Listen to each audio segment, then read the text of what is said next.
चुनाव का रिजल्ट देखिए, मोदी के चेहरे पे भाजपा लड़ी और भाजपा का 10 लाख वोट कांग्रेस पार्टी के मुख्यमंत्री के चेहरे पे लड़े गए चुनाव से कम। 4 महीने बाद लोकसभा चुनाव है।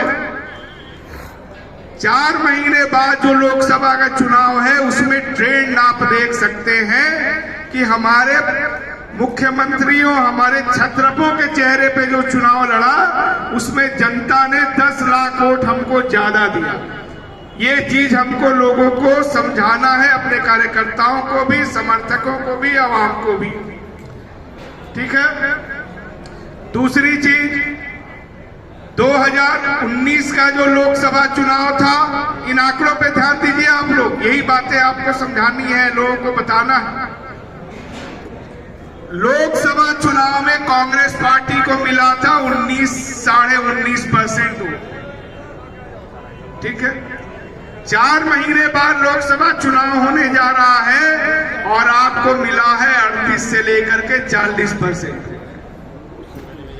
लोकसभा चुनाव में 2014 में मोदी को मिला था 31% वोट और 19 में मिला था 37% वोट। और लोकसभा चुनाव से ठीक पहले जो ट्रेंड आ रहा है इसमें आपको 40% वोट मिला। यानी कि पिछले 5 साल में अगर देखा जाए तो कांग्रेस पार्टी के तरफ जो वोटर थे उनकी तादाद दुगुना बढ़ गई। हम सीधे 19 से पहुंच गए 40 के आसपास। तो ये जनता का ट्रेंड है, करंट है, इसको हमको समझना होगा। ठीक है। एक चीज और समझिए, देखिए तेलंगाना, कर्नाटका, आंध्र, तमिलनाडु, केरल, महाराष्ट्र और 3 केंद्र शासित राज्य, अंडमान और आपका लक्षद्वीप और पौंडीचेरी, यहां पे लोकसभा की कितनी सीटें हैं जानते हैं आप? यहां पर लोकसभा की 180 सीटें हैं, 180।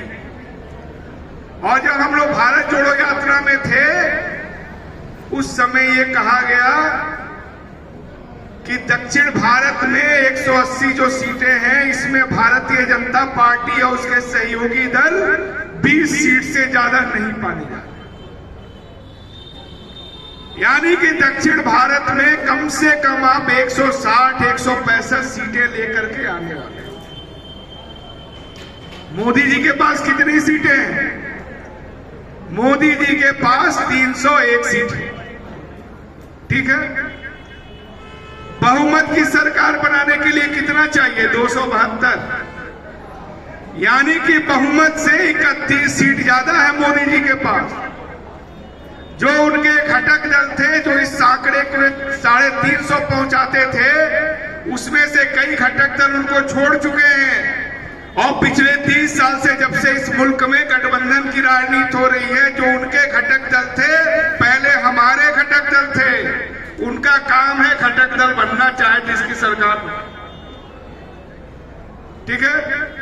यानी कि अगर 31 सीटें कम हो जाती हैं तो भाजपा की सरकार नहीं बनेगी। हम अकेले 165 सीट दक्षिण भारत से लाने जा रहे हैं और इंडिया गठबंधन बहुत अच्छा करने जा रहा है। बिहार में बहुत अच्छा करने जा रहा है, बंगाल में। और अगर इस ट्रेंड पर ध्यान दीजिए तो हमने भी ये तीनों राज्य जीते थे लेकिन लोकसभा में हमारी सीटें नहीं आई थी। तो ये वहां का मिजाज है। इन आंकड़ों पे हमको गौर करना है, बात करना है। और जब इस पे आप विचार करेंगे तो आपको समझ में आएगा कि 24 में एक बहुत बड़े परिवर्तन की अंडर करेंटिंग चल रही है, एक अंडर करंट बना हुआ। तो ये यात्रा निकालना बहुत जरूरी है। 5 महीने का राजनीति है। 5 महीने में जितना आपको अपनी एनर्जी लगानी है, ताकत लगाना, अपने को झोंक देना। तेलंगाना की जीत बहुत अहम है हमारे लिए।